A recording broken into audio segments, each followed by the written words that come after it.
Well, good morning, Catalyst community. Good morning, good morning. My name is Wade Patton, and I will be your host for this month's gathering of Catalyst. We're going to ask that you make your way to your seats. I'm going to ask that you bring those conversations in, and if your friend is having a little bit of trouble, why don't you bring them to the table that you're sitting at? And bring that coffee and everything else. Again, my name is Wade Patton, and I will be your host for this month's Catalyst, which is a gathering of leaders and influential people in Stanislaus County. For those who are online, we greatly appreciate you guys being here as well. And I'd like to introduce you to your host, which is Carlos Gonzalez. Thank you so much, Carlos, for doing this for us. And since you're clapping, we ought to give a shout out and a special clap to Starbucks for having coffee for us this morning, right? This is awesome. Thank you, Desiree, for your leadership. Now, we have 4 business sponsors for Catalyst. We have Access Capital, we have Oak Valley Community Bank, we have Rolling F Credit Union, and a new sponsor, Blue Shield of California. They help us to bring these communications and these conversations together. And so we're just grateful that they would partner with us during this time. If you are in the room and you have, in the middle of your table, you have these sign-in sheets, if you could be so kind as to sign in for us and make sure that you write legibly and that you have your email address there so that we can continue to stay in contact with you. If you are online, this is a great time to actually make sure that your mute button is on and that you know where the chat is, so that if you have a question, you will be able to ask those questions during our time today. Everybody here that has a cell phone, if you would be so kind as to go on your social media and look for our page, City Ministry Network, like us, follow us, and then share that with a friend. In fact, if you would do that right now, that would be great. I'm going to help you out by standing here and posing for a photo op.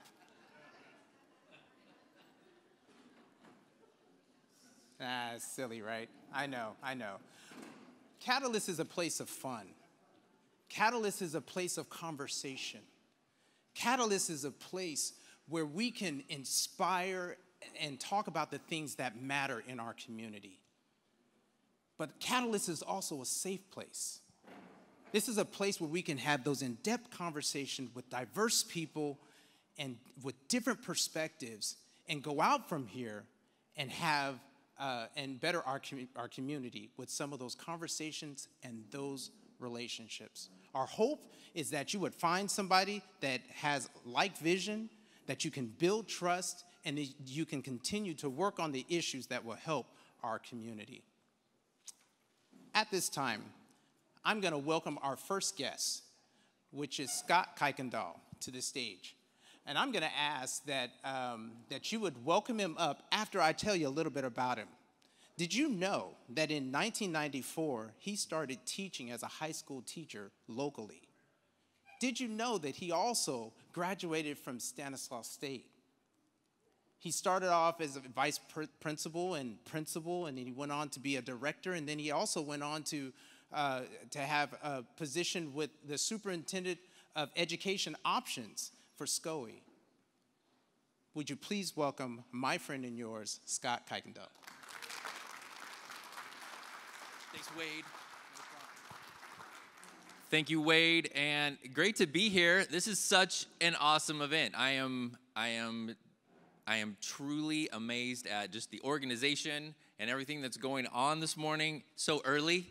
You guys all have your coffee? Yeah, you guys are good? This is an exciting topic, right? Because we're talking about youth empowerment, we're talking about student voice, we're talking about student agency. And I want to back up a little bit because while this is a really exciting initiative that Cradle to Career is kind of heading up, taking on, and convening, getting all of you as partners, it really started with the original Cradle to Career initiatives in Stanislaus County. And what we're really focused on, we're focused on kindergarten readiness, third grade reading, math proficiencies, especially at grades 5 and 8. We really want our young adults to be ready for whatever the future holds. If that is college, then that's it. And if it's career, then we want them to be focused on that too. So we like to think of ourselves at the County Office of Ed, and specifically our Cradle to Career team. Hey, will you guys raise your hand? Cradle to Career team, will you guys raise your hand right here? Okay. We like to think of ourselves really as thought partners. And we want to hear from the community about interests, needs, how can we improve, right?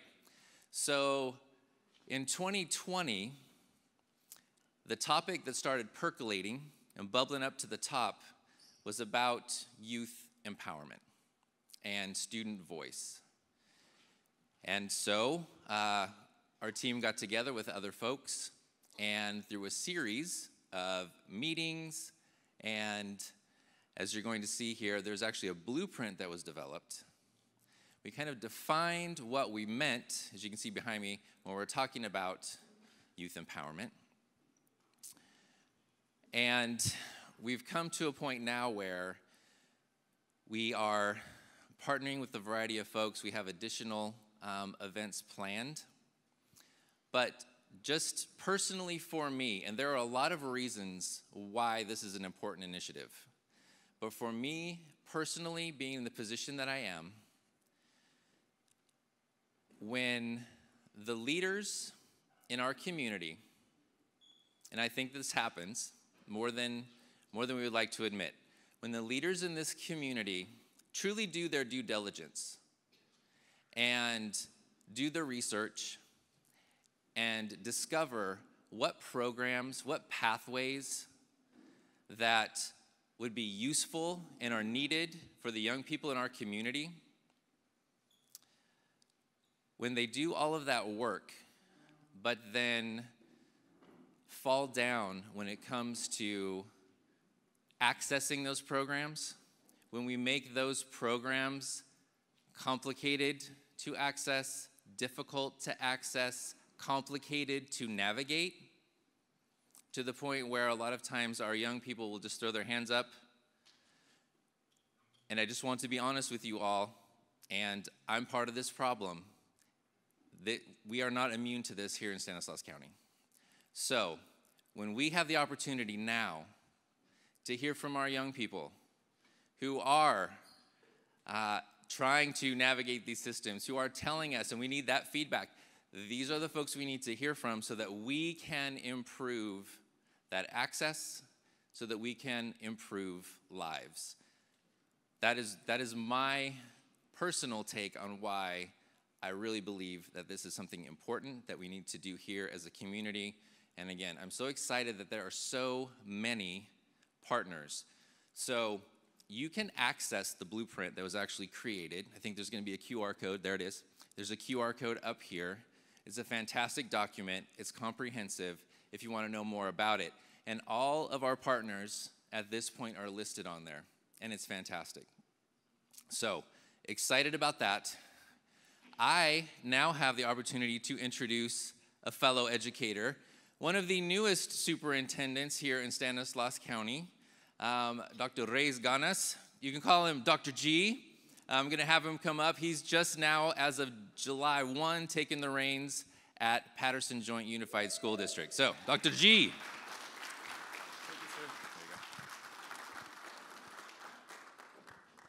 As I always tell my students, good morning, beautiful people. Because when we think about our students, they're the most precious thing that we have. Not only are they the most precious thing that we have, they need a voice. And each and every one of them is beautiful in their own way. A student used to tell me, why do you call me beautiful? Because I don't feel beautiful. I said, why not? Because nobody tells me that I'm beautiful. When I think of youth empowerment, I have to go back to when I was in school and how lost I was and couldn't find my voice. Not only could I not find my voice, I couldn't find the people that would help me find my voice. Raise your hand if any of you ever felt alone when you were in school, at any point of your life. I've dedicated close to 30 years of my life giving students voice. So when I think of youth empowerment, I ask myself, as the new superintendent of Patterson, and having worked in other districts, I was in Byron, I was in Stockton for close to 25 years, I ask myself, how do we give our students voice? So there's a couple of things that come to mind, and I thought I would share with you, instead of sharing my experience, I would share with you as community leaders how you can give your students a voice. So some of the things in Patterson that we'll be doing, number one, I'm adding a student to our school board so that he or she has a voice for their students. Number two, I'm spending a day in September as a student at Patterson High School to see what they live and how they act. What students are lonely? How are we providing them as an educational system a voice? I'm developing opportunities for our students to come and speak at our board meetings to provide information of what is important to them. You see, a lot of our students have a lot of great talents. Similar to all of you in your organizations, it doesn't just stop with our youth. Some of us have very talented people in our own organizations, and because we don't give them a voice, we continue this cycle that a lot of us lived growing up. Now, this is a rhetorical question, but how many of you sit in your organization today and wish you had a voice? You see how the cycle doesn't stop? It continues. There's a lot of great ideas that our youth have today. There's a lot of great ideas that our youth had in the 80s and 70s when I was in school. All they want to do is be heard. The most difficult part about today is that they have technology. So as adults, we think we have all the answers. So we bring our kids into our offices and we're going to save the world and we're going to save them. But then they look at their phone and they say, you're a liar, because they already know that what we're saying doesn't really resonate with the youth of today, and some of us don't stay current. So another powerful thing that you could do as an educator or as a partner is stay relevant with your students. Don't be afraid to go walk on a campus or go into a social event where students are at, or the youth, and asking them what they want. You'd be surprised at what you hear.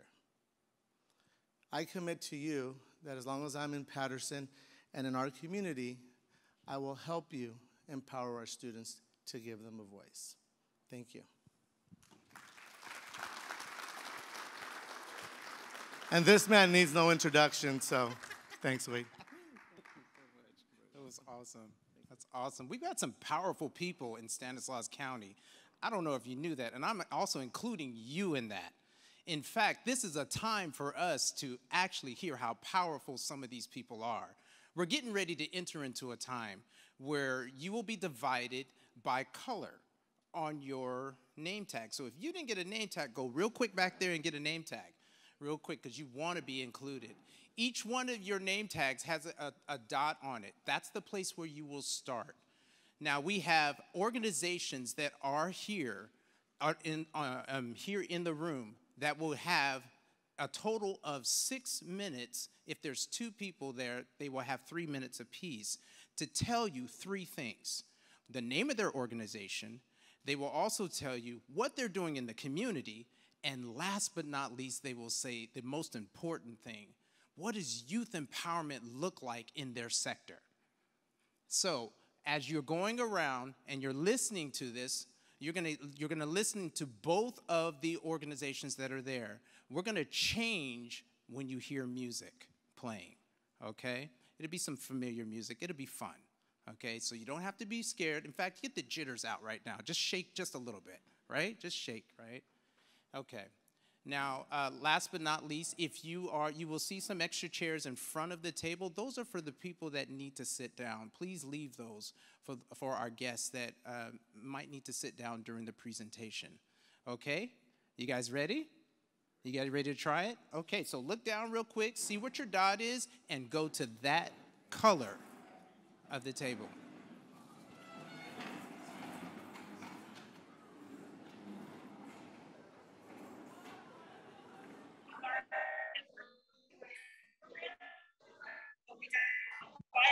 Here, learn a little bit more about our leadership program and our Women and Rising Community Garden. We also do have an interest sheet if you want to learn more about what we're doing and what services our program is coming up. Definitely feel free to fill that out. Stickers.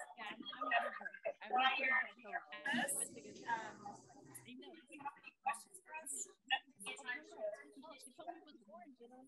My name is Akia Walker. How long have you guys been doing this?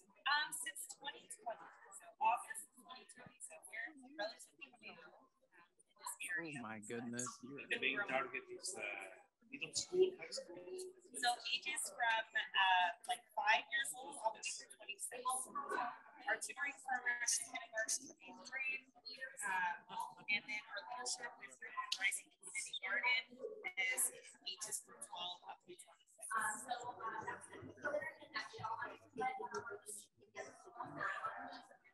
So we're developing our pilot program right now. So we're hoping to launch that in this fall of the semester, this school year.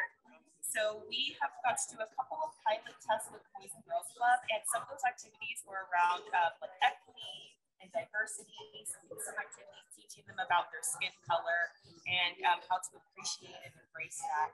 We also did some activities on equity. So we have to do a project where some groups of students had less supplies and other groups of students had more supplies, and we had a discussion with them afterwards. How did that make you feel? The same project with less materials, and kind of teach them how different groups of people have different resources, and we all need to be able to support one another if we can, you know, in different scenarios in life. So we're trying to build off of that and hopefully launch that in this upcoming year.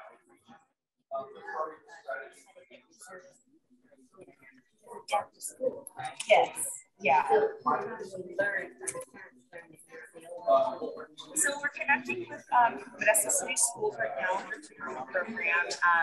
So we're working on that, trying to get the word out, but mostly with the school side, the teachers, having them share the information with parents. So a lot of word of mouth, and if they're able to access our website, that's another way too. Good morning. What's one hopeful outcome of youth empowerment? But one hopeful outcome is that our youth that are, so we prioritize in serving youth of color or youth from low socioeconomic backgrounds. And so our hope is that, you know, they just feel empowered to use their voice. They feel empowered to be achievers, contributors in the community. I know I was one of those students that was really in the shadows. I felt very lost and not very supported. And I didn't have organizations of people that looked like us, you know, that I could go to. And I really hope that we can feel like they have a safe place or people that they can go to and get resources from and feel empowered through that process. Where is your physical location?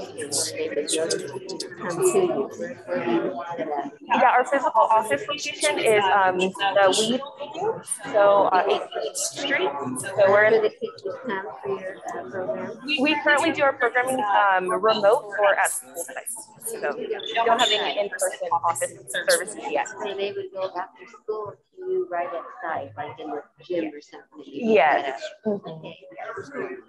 And that program represents any cost? No cost, yeah. All of our programs are free of charge at the moment, and that is the goal, is to keep that free of charge because of the youth, the demographic that we serve.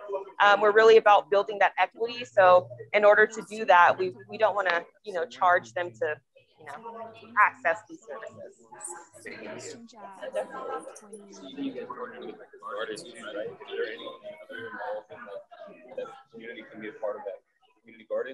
Yes, so we do. So I disconnected. Access to our calendar of our work party. So community can come out and help planting seeds, We're in a very early developmental stage at our community garden, so we need a lot of help and support. So definitely feel free to take one of those flyers, and if any of those dates work for your schedule, we would be happy to have anyone come out from the community to help support that, building that project out.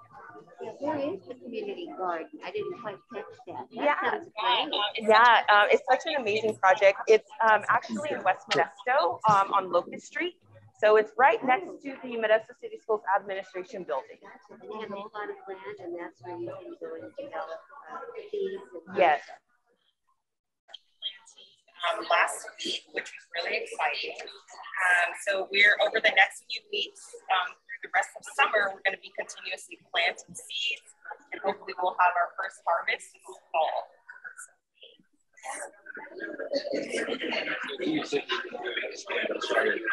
Oh no! The biggest need I would say is definitely resources. Financial resources, but our garden, for example, we're still trying to get more access to a way to set up our irrigation. We have our irrigation set up, but ideally we would like to have it set up. Okay, that is our cue for us to switch. So please go clockwise. Please go clockwise. Disconnected again from your... Rotating clockwise, please.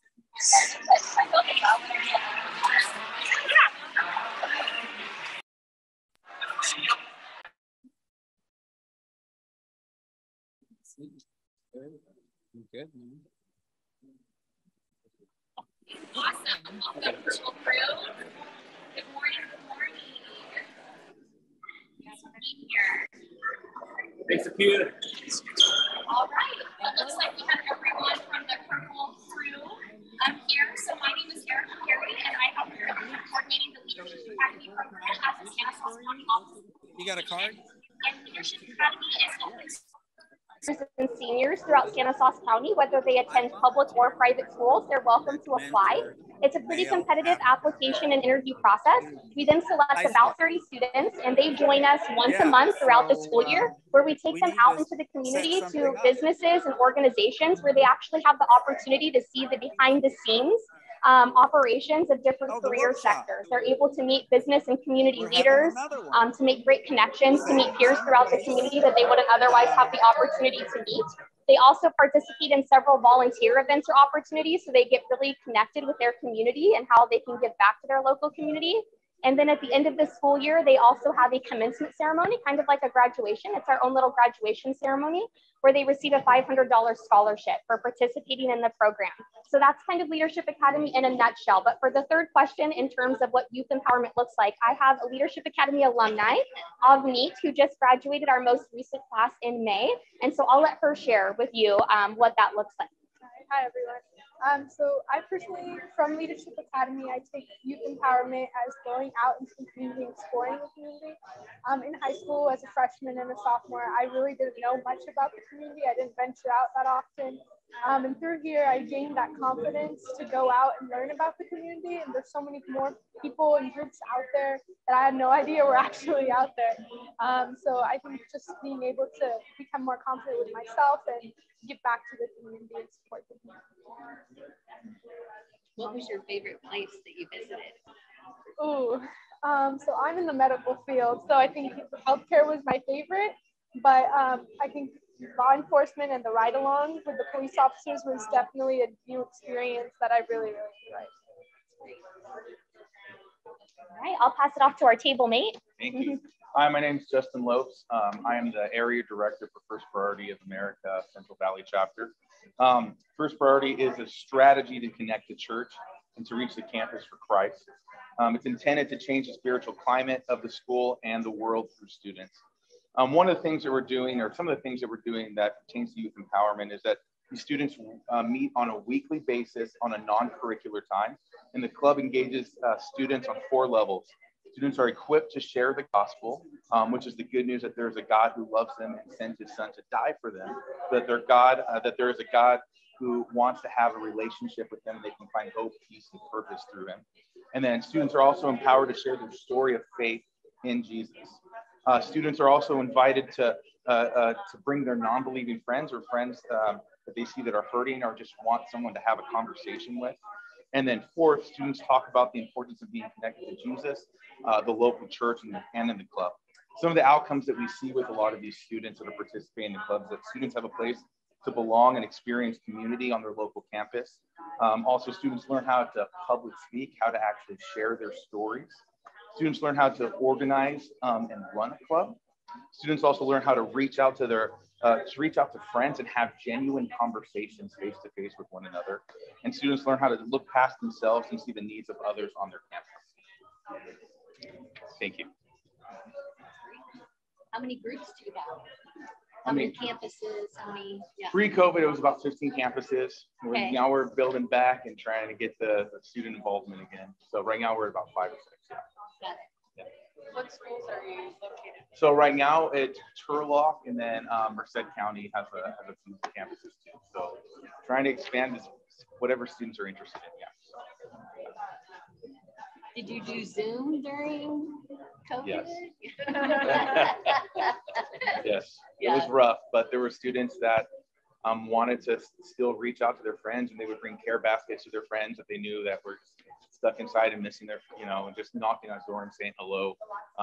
We did things like that just to show the students that, have the students come up with ideas on how to love their friends even though they weren't on campus. How can we spread the word to invite youth to participate in your program? Yeah, for us, it's really just connecting students and letting them know if they're interested in actually having conversations with their friends about their faith. You just need to send them an email, find us on any of this stuff is really easy, or send a local youth pastor or pastor to me, and I can connect them. So I'm pretty easy to get hold of. Yeah. And for you guys, how do you Yeah. So I have business cards. We also have these little flyers here that have our website at the very bottom, so you can stay kind of connected when applications open. And absolutely, we would love for you just to share the opportunity with students and encourage them to apply. Typically, we open up for applications in January and February. Yeah. So where did you go for your healthcare experience? Your leadership? We went through Doctors Medical Center. There's multiple hands-on experiences that are very common in the healthcare field, like suturing. Thank you. Thanks for Congratulations. Okay, thank you. It's time to shift. It's time to migrate. Thank you, community partners, for helping us to migrate.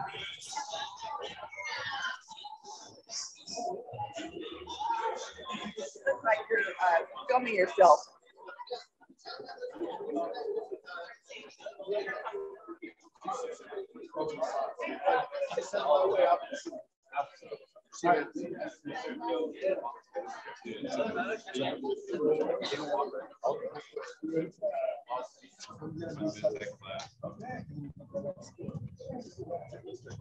I'm not sure. Series, I'm going to put my stuff out there and see what happens. Yeah. You're going to see it too.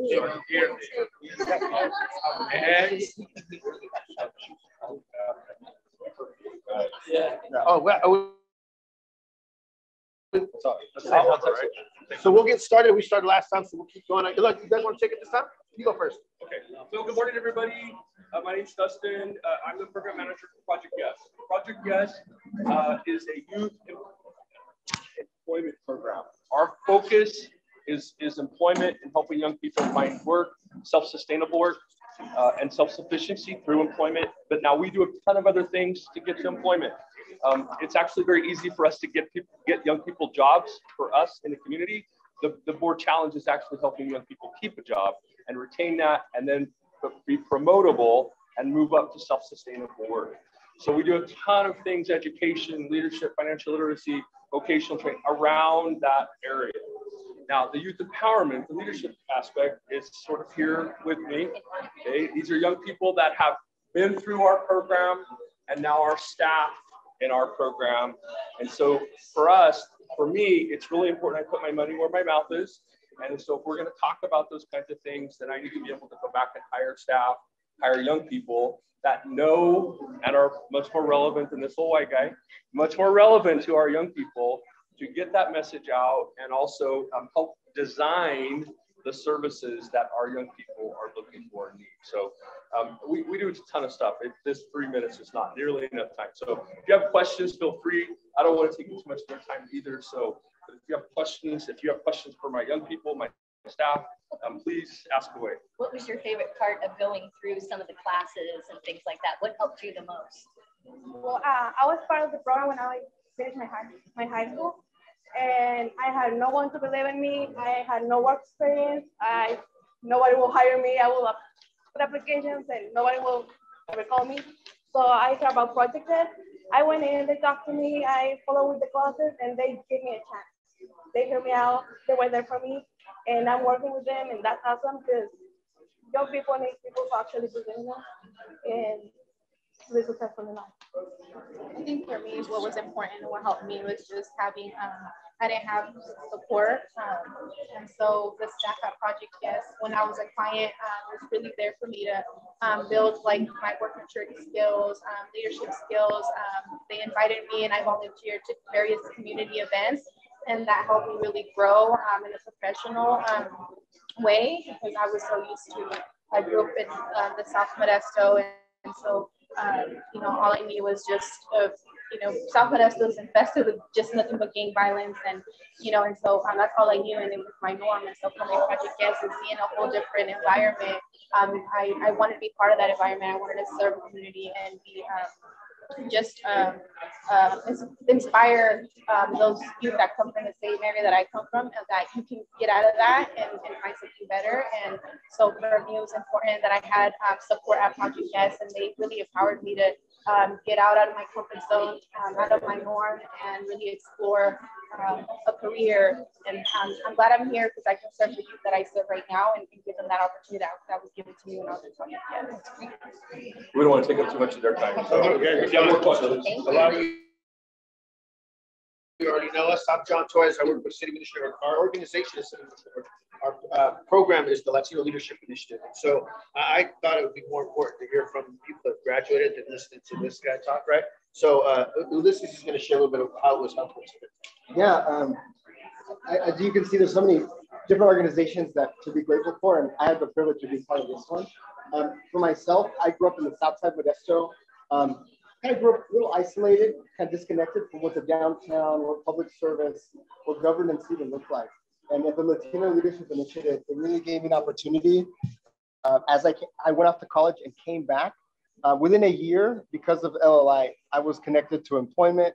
I was connected to different, like, I'm part of a producer for a radio show as well. I'm a board member for the Boys and Girls Club Stanislaus County, and all that. And I would not be in that situation in this place, even talking to you, without LLI. And I think also, I got connected with a lot of amazing people, and like all of us are walking down this journey together, and it's so nice to know that I'm not doing it alone. And so, yeah, so that's why I love LLI. So these guys graduated through the program. Adriana's going through it right now. So tell us a little bit about what you're working on right now. Yeah, so right now I'm working on an action plan. So what I'm going to be putting out to the community and our organization, my goal for the mission of my organization is that to be a public policy educational organization, we'll be setting up workshops for the underserved in the community. We'll all simplify the ballot in a way and language that they understand, as well as informing them on like, the voting processes and what that entails. So each program, each action plan is their own, that whatever they're passionate about, that's what they put forward and that's what they work on, and we come alongside and support them in that. So we partner them with a mentor. I'm sure you guys probably still meet with your mentors. We also and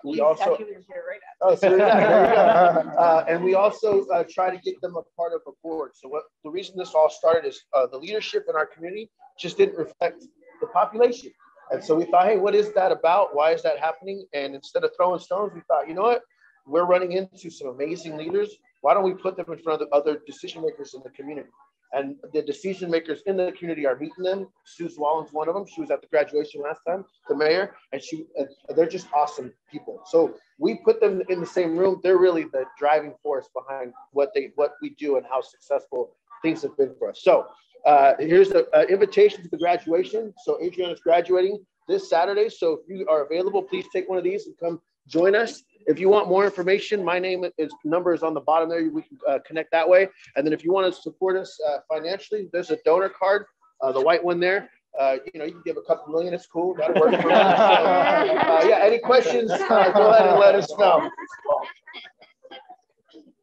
Hey, Nico, yes. What was the best part about LLI for you? Oh, meeting John. A little bit. No, honestly, for me, the best part was that I'm just going to say, I was pretty angry at the political world, and I didn't really know who to, I guess, target my voice to. And LLI pretty much really helped me like tame myself back down and say, like, instead of just being out in the streets and like yelling, you could actually sit at the table and help make decisions to change the community you're in. And so that was my favorite part. Now I'm on a few committees, I'm on a board, and I'm actually at the table where I can make those decisions. Modesto's first federal credit union. How did you find out about the program that you were angry? Man, so it was a crazy story. So Doug Ridenauer, who was an old council member, he had a young leaders Zoom during COVID where a lot of young leaders just kind of met, and he had a speaker who was Marvin Jacobo, and then Marvin spoke about LLI. I signed up for it, did my interview, and the rest is history. Yeah. Super proud of this guy. Have you shared it with your friends? You know, to have them. Oh yeah, definitely have. That's why I'm here. Yeah. That's what is in there. Yeah, it is a lot of word of mouth. So, you hear about these things, you are encouraged. If you know people, all right, it's time to move. Thank you so much, presenters. If you could be so kind as to help us to transition. Awesome.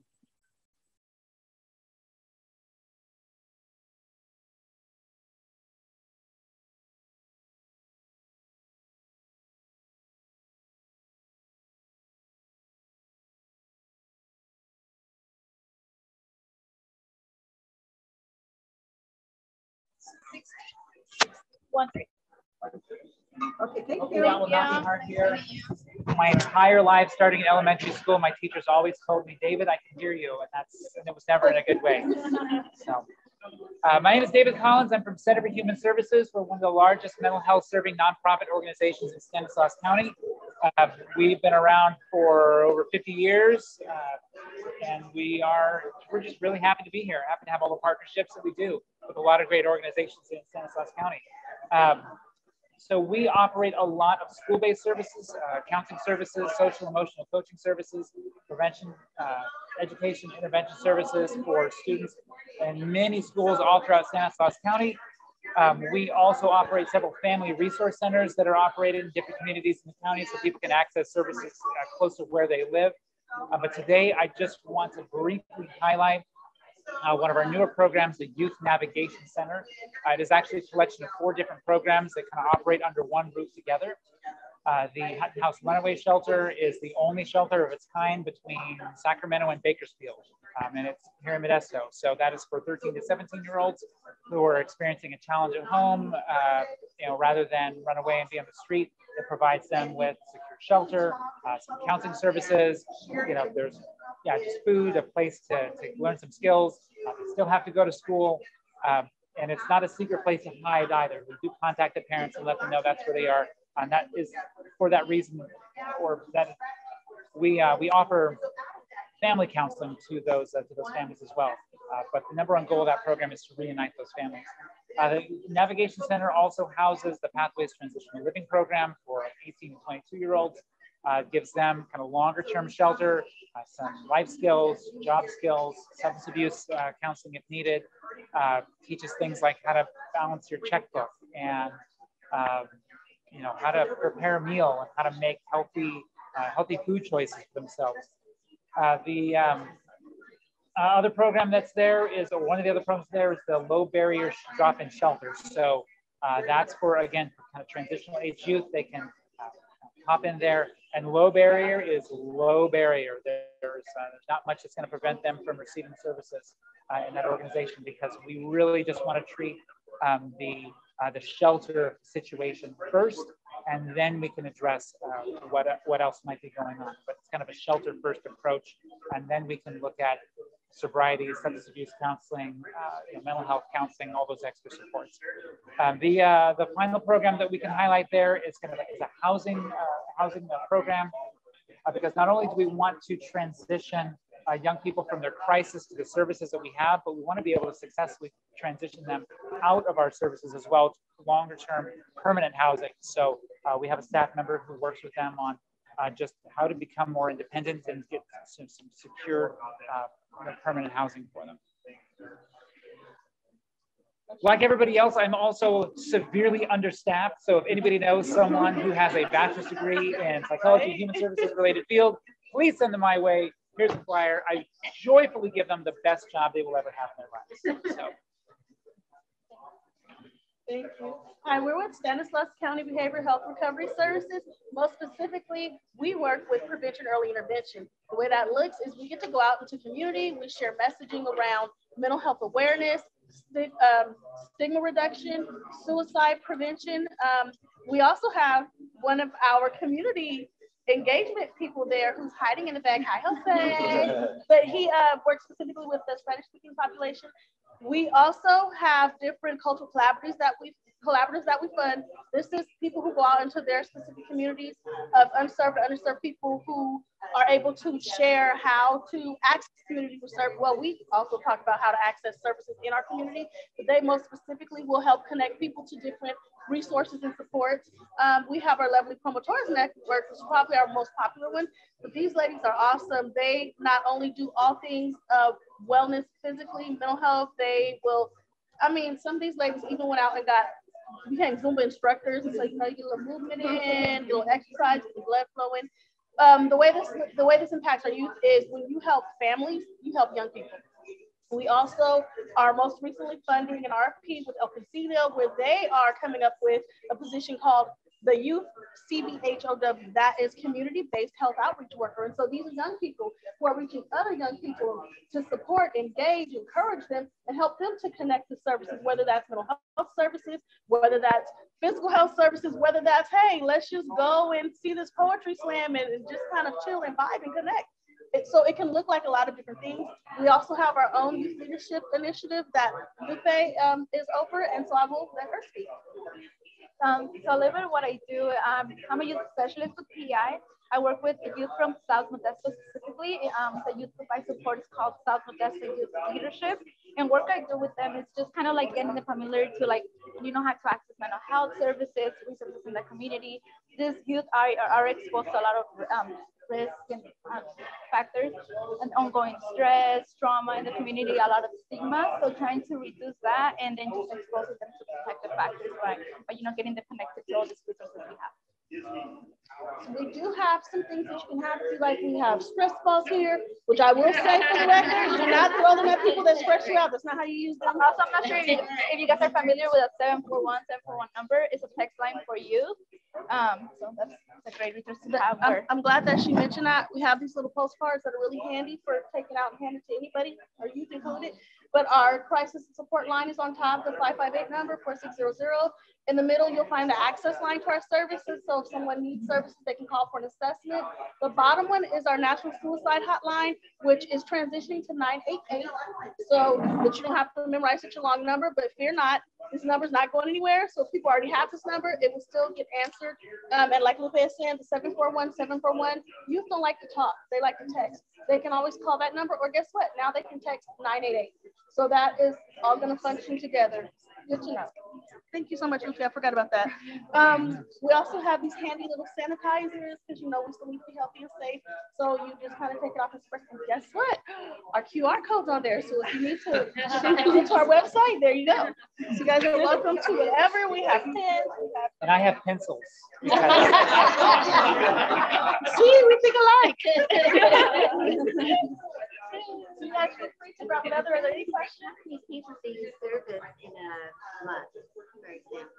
Oh my gosh. Agency-wide, I couldn't tell you. In my own department, just in like school services with just not the therapeutic level or the clinical level, but just the prevention, education, intervention level. We served about 8,000 students last year with like individual sessions, so individual group sessions. More kids with classroom presentation settings, but that was us understaffed. It's not. I can tell you that. Typically, we serve students and we get referrals from students for like family issues and anger management. But in the last 18 months, anxiety as a reason for referral has more than doubled. It is now not only the #1 reason we have for contact, but it is the #1 reason by far. So it is. Our young people are struggling to find healthy coping skills, and they're there. All right, it's time to change and transition. Thank you, presenters, for helping us to transition. All right. Those are little bookmarks. They're just for fun. Little giveaways.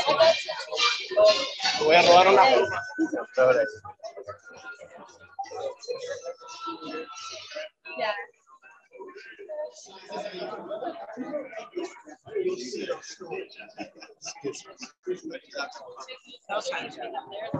Yeah, sorry. So you've been doing this since the pandemic started? Yes, but this Cradle to Career Partnership, we're going into our 5th year. Oh. Yeah, we're going to our 5th year for that. Okay. Thank you. No, yeah, no problem. Good morning, everybody. Hello. So I want to introduce ourselves. I'm Mary Pedraza. I work for the partnership. These are my colleagues. Hi guys, Tony Bookman. Thank you. And so as our superintendent mentioned, we really started seeing, especially when everything started shutting down, that there was a need to be able to gather, to really support youth, to hear some of the needs that they were having in such a unique time. And so when we first launched and started doing this effort, everything was virtual. We were not in spaces together, just seeing everybody through boxes, right? And having these different meetings. And then we realized that we needed something a little more formal. And so we decided to develop a blueprint. And so with that, we gathered youth and adult allies together to co-design this blueprint. And so in the blueprint, we really highlighted kind of what are the certain needs that are going on here, what's the focus, what are some of the strategies, what's some goals. And so with that, 4 strategies emerged. One is capacity building. Even though, some of the organizations have been going for a very long time, we always can use some learning, fine tuning, really kind of goal setting and just kind of refocusing. So we have an executive director that actually was already, their organization was working south of us and also in the Bay Area, Youth Leadership Institute. Well, their ED moved here, so she brought some services in here. And so she's working with 5 organizations throughout the county to do some of that work. The other strategy is regional network. A lot of times everything's Modesto-centric. We forget about some of the other areas and they maybe have very unique needs. So I'll ask Tony to speak to that. Oh, thank you, Mary. So yeah, with the regional networks. So the concept with regional networks is if you've been working in youth serving organizations for any length of time, like myself, I've been working for the County Office of Education for 15 years now. What I find is I'll come across an organization that I've never heard of that's been doing incredible work in our community for many, many years. And I think to myself, like, what would happen if we could all get together and align our efforts and collaborate together? So this concept of regional networks is looking at our major population centers in Stanislaus County, identifying who are the youth service agencies that are working in those spaces, and then inviting them into this space where they can celebrate their wins together. They can look for opportunities to align and to collaborate with each other, and they can look for opportunities in their communities to solve problems that they can solve together. Because we know that we're always better together, right? And so that's the concept of it. So I'm super excited to be moving this work forward. You guys are going to hear more about it in the coming months because we're going to be inviting you into those spaces. Okay, so. Collectively, collectively, exactly, yes. exactly. Collective impact. Collaboratively, right? And the other strategy, we're launching a storytelling campaign, and so Stephen's going to talk about that. So a big part of what we want to try and do is capture the stories from youth in the county one thing that happens is we expect all of those stories to be positive, and they're not. So we need to have reality. And so we want the youth to tell their stories in their voices. So you'll see a lot of that, especially this coming year. If you subscribe to our Instagram, if you're on our website, if you're on our YouTube channel, you'll see those videos coming out this year. That's a big piece of it. We also have another campaign too. We're working with near peers, mentors, kind of working with high school youth and trying to give them messages that they can hear that'll stop them from dropping out. And this is a problem with a certain demo in the county, and we want to try and address that by having the near peers talk to them directly through these short little videos, because that's how information is getting shared all over the world now, is through little snippets of information. So that, and then as the team talked about, we're just being a convener. We bring people together, having these forums where if you have a need, we have people who could possibly solve that problem for you. So that's the big benefit about being there. And we basically had an exercise not too long ago where we were doing that. Somebody needs a space. Who has a space that they could, make a use for this particular group? And right there that day, they found a space. They've been looking for the space for quite a long time. They came together with other people who had resources, and they got their needs met that day. So that and lots of other things about convening and getting together and not just working in a silo, but connecting with other people that are doing the same work, trying to lift youth voices in the county.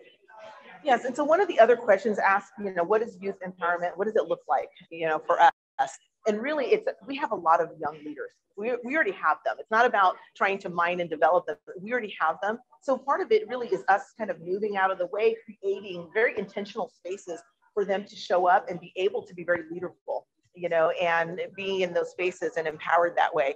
One of the examples was about, youth serving on boards, right? That's one way, but there's so many ways that all of us in our different organizations that we could create space to be able to have youth show up in these spaces. One of the things that I want to also mention is that we have a meet and greet so we've already finished like 1 year cycle, and we want to celebrate the accomplishments that we made last year, but also we want to be able to create a space for everybody to come in and connect. What was already mentioned, there's a lot of us that have different needs. It's nice for us to look at each other as resources, to really connect and network and figure out, okay, I have this I need. Oh, this person has that, make those connections with people. It's also about sharing what you're doing and the learning, and remembering that a win over here is a win for everyone, right? We really need to celebrate that and all the things that are happening. It's a really diverse community, and we really have a lot of great things going on. And I think it's really important that we lift that and we elevate that. And so there is a flyer there, so please be sure to take a flyer. There's also a QR code. So please snap or take a picture of the QR code and register for that. We'd really like to see all of you out there. And I don't know if we have any last words or final thoughts. No, just an encouragement. Like if you haven't created opportunity to be around young people in your life recently, I just encourage you to do that, because I know for myself, I'm clearly not a young person anymore. Maybe young in spirit, but not in physical form. But I will say this, that it just brings a certain energy to you. It re-energizes you, and it gives you a different perspective.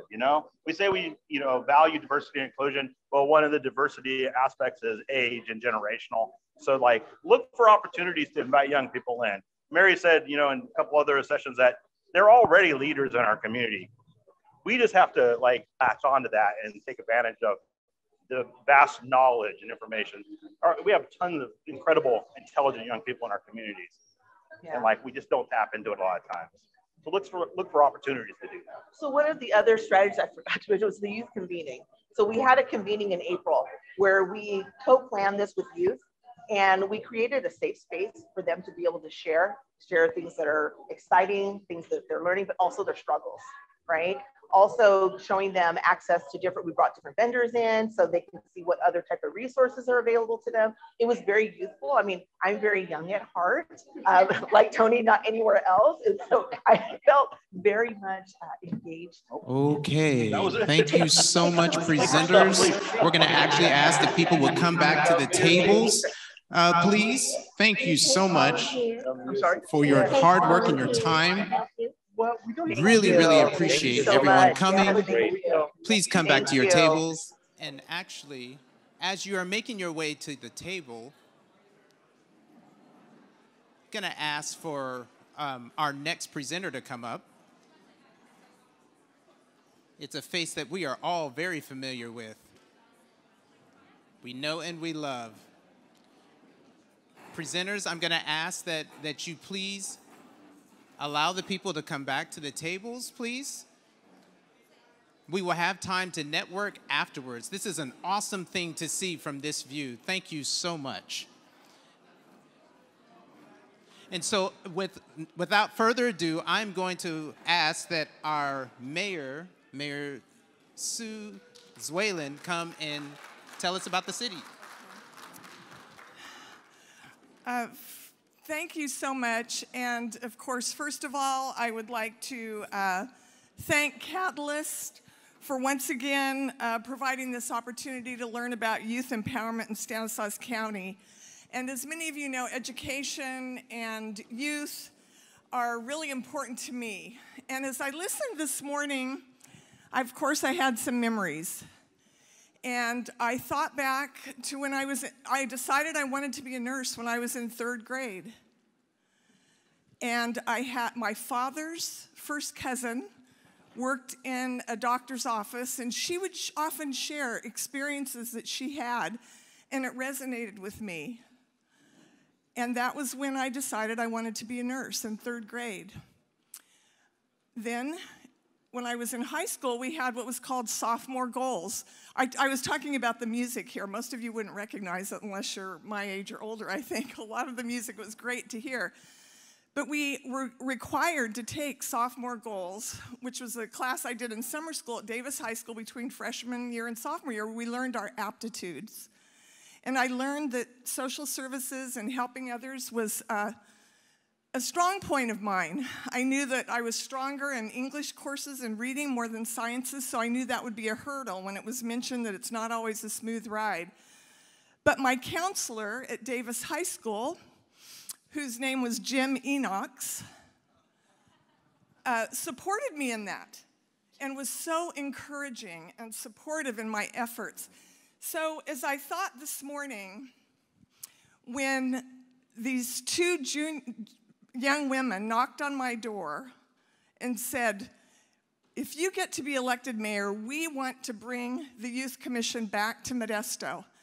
And we want to help with policies and to give our input on what's important to us in our community. It was a resounding yes, this will happen. So this youth commission, these young women went forward, brought friends with them and leaders in our community, and have reestablished the Youth Commission. And this will empower our young residents and provide them with opportunities to actively participate in local government. So they will bring an extremely valuable perspective. And as many of you mentioned, we're young at heart. We may be older in age, but we're young at heart. So we remember, and that's why we're engaged with the youth, and that's why we want to empower them. So how this will work is they will fill out an application, and we suspect that it will be very popular. And then this will be on modestogov.com. And they will go through the appointments committee, which is a council committee. And then if they are chosen to proceed, they will have an interview and then be chosen for the Youth Commission. All applications will be reviewed. Of course, they need to be completely filled out. That's important. And if eligible, they'll be contacted, and then it will proceed in that manner. I am really looking forward to hearing their perspective. And what resonated so strongly with me when these young women knocked on my front door was that they said they wanted to be involved in making policies. It's not like an activities program for them. They want to be deeply engaged. And I knew when I was their age where I was headed. I knew what was important. And I might add, some of you may know, but I went right after high school to nursing school and now it's been 50 years since I graduated from nursing school, but spent my career in Doctor's Medical Center emergency room, working very often with young people that are in crisis on sometimes the worst day of their life. but I've had a lot of one-on-one experience with them. The need is great, as you all know, and this is just, Youth Commission is just going to be one more opportunity for the young people in our community to give their perspective, give their input, and make a difference in our community. Again, I truly want to thank all of you for being here and Catalyst for providing this opportunity. I'm so enriched and empowered by being here. So my challenge is to each one of you in this room to find a young person, talk about what you do. Just that encouragement may give them what they need to have the desire to have a career or to pursue whatever their goals are. Help them along the way. I struggled in science courses. I did, but I made it. And so it's not always a smooth road, but with lots of encouragement, we can get there together. Thank you very much again for having me today. Thank you so much.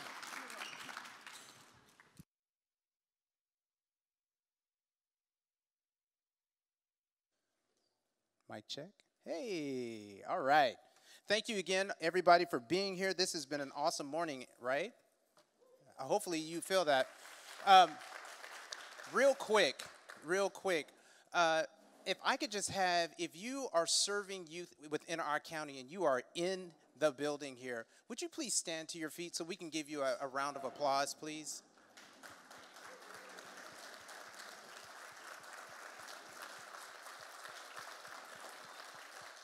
Thank you so much.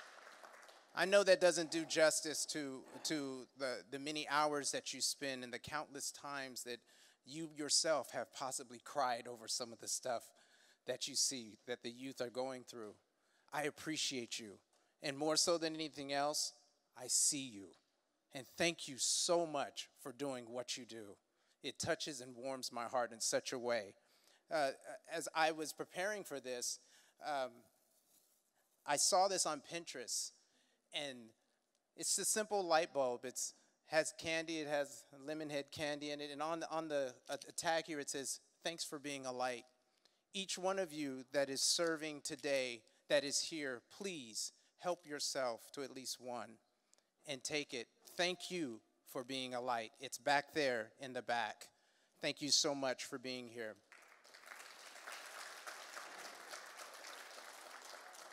And last but not least, I wanted definitely, Scott Kuykendall said that something about the blueprint and about the Youth Empowerment Alliance and the Youth Empowerment Movement. There is a QR code. Please, at some point, avail yourself to that information.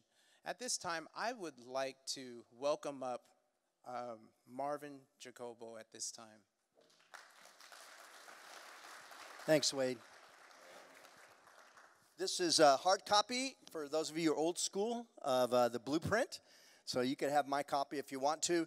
What drives this morning, part of it has been that over the years, so many of us who work with young people know that there are so many diverse subcultures in our youth culture, so many different types of young people, different interests, music, all kinds of different kinds of kids. We've discovered over the last few months, candidly over the last year, that I think we've identified over 120 different youth-serving organizations in Stanislaus County, and I know we've missed some. And that to us is an indicator that Stanislaus County loves young people. And there is a deep need to draw out of our young people, these amazing young people, their gifts, abilities, and talents. As you know, I've been writing notes, I've been thinking about this. I wanted to give you a couple of sad stories of a young man, a young boy who took his life earlier this week. I could have said other things too, but what I want to emphasize to you is that there are amazing organizations and amazing families and amazing young people that we have all got to continue to work to come together with a common language, common goals, common purposefulness, candidly continue to stop our rivalries. And we all understand, many of us, that the funding streams do sometimes healthy competitions, but unhealthy rivalries and hurt feelings. You stole my staff, you stole my funding, and there's so many. And even though I want to say to you, and you know this already, amazing young people, amazing families, we've all come to agree together that we can do better. We must do better. We must do better. And it's not just pouring more finances and more money at these issues. It's us coming together with common language, common focus, common purposefulness. And this is, our young people, it's not just about the future. Our young people are amazing now. And we live in a generation, and we walk with a young generation that wants to be involved in the issues today, right now. Today, right now. And so those of us that are in this room, and all of us in this room are leaders of leaders. We all oversee networks, and please, let's begin together to walk across lines and differences and figure this thing out together for our young people. It's so vital that we do that. We have the privilege here with City Minister Network and Catalyst to bring that together. Forward United Way has been working behind the scenes. Of course, Scott, Cradle Career, has been working behind the scenes. We were asked, City Ministry Network, to begin to weave these relationships all over county, and Wade spends his week interacting with people, trying to hear what they're doing and trying to get that all together so that we can come to some sense of what is happening, and we'll continue to do that. Talking with Mary Ann here with Stanislaus Foundation, their work here with the community. So many wonderful things. And there are so many we wanted to highlight, we just couldn't. So let's do this thing together. If you've discovered something, I was talking to my friend Charlie, and he was all excited about Dustin Pack's Back There Yes program, connecting there, connecting with Tony, connecting with others, getting involved, either your body or how can you and your network involve other people. The nonprofits, of course, surely need financial support and other kind of resources. They will be at their stations at the end of this all so that you get a chance to connect with them and ask them some deeper questions, because there was just so much we needed to do. I want to encourage you this morning, like we do every Catalyst morning, to, when you come in the room or even now, not to just sit at your table, but meet other people, introduce yourself, connect with them. Because in our community, everything is trust and relationship, everything. Nothing gets done without relationships and trust.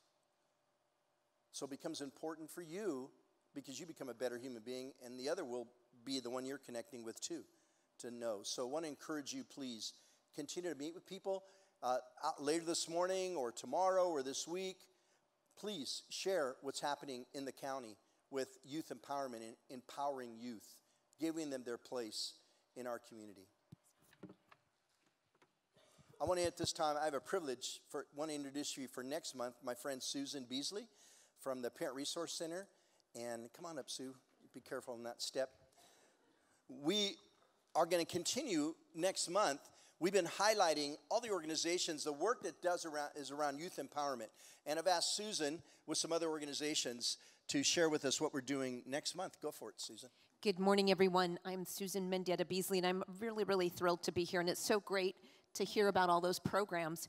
And it makes me remember I was young once, and how great an impact all of those organizations make in the life of a youth.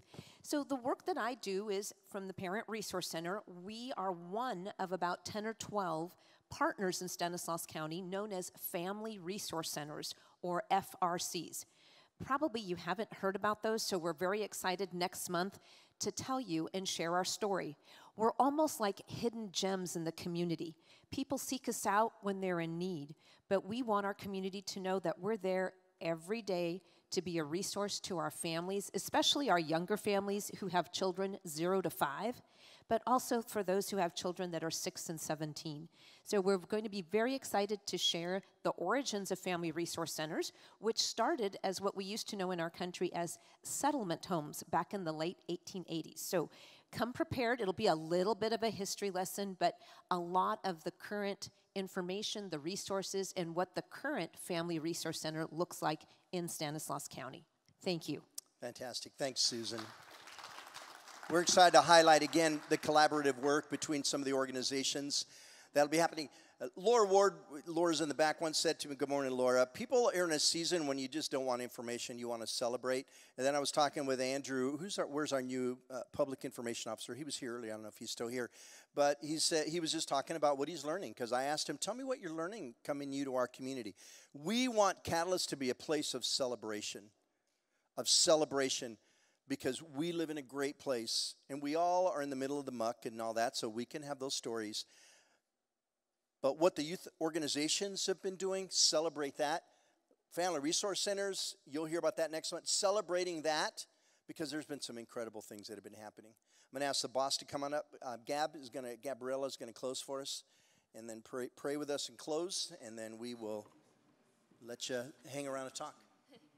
All right, thank you everybody that came and showed up. It was nice to see the red table back there. I was actually a part of the LLI and part of Project Yes. These two orgs really helped in my development. So yeah, I just want to end in prayer, and I want to thank God for all the movement that's happening, the youth that are being empowered through this. And for those people that believe in us, those people that have showed up in our lives and have just taken us under their wings and just help us through life, that mentored us, I just pray, God, that you bless each and every one of those golden people in our lives, and that the encouragement continues, empowerment continues. Yeah. All this in your mighty name. Amen. Thank you.